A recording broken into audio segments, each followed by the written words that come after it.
Sarap bumalik sa pagkabata, ano? Wala kang ibang gagawin kundi mag-aral, maglaro, pagkatapos kumain.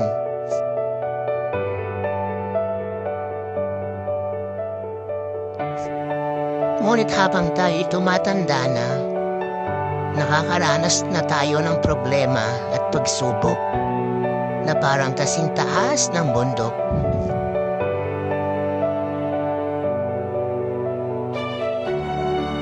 Lahat naman tayo nakakaranas ng mga problema at pagsubok. Dumating na tayo sa punto na parang gusto na lang natin sumuko. Yung problemang para bang hindi na matatapos. Mga pagsubok na parang tubig sa bukal na walang hintong pag-agos. Mga oras na lalamunin tayo ng emosyon na idadaan na lang natin sa bakasyon, sa inom.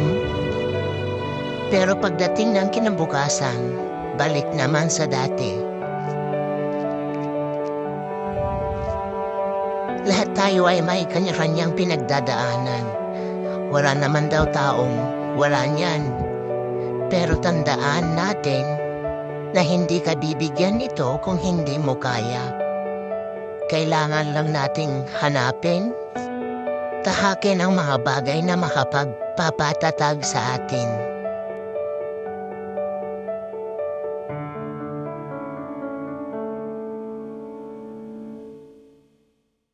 Huwag tayong matakot sa mga bagay na parang hindi ko na kaya.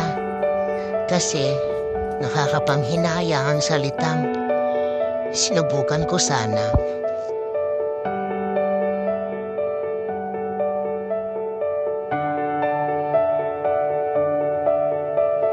Gawin mong inspirasyon ang mga masasakit na salita.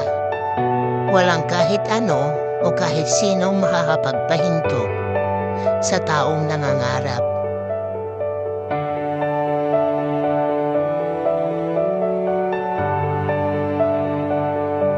Kaya laban lang, at pag nalampasan lahat ng pagsubok, sasabihin mo, buti na lang, hindi ako sumuko.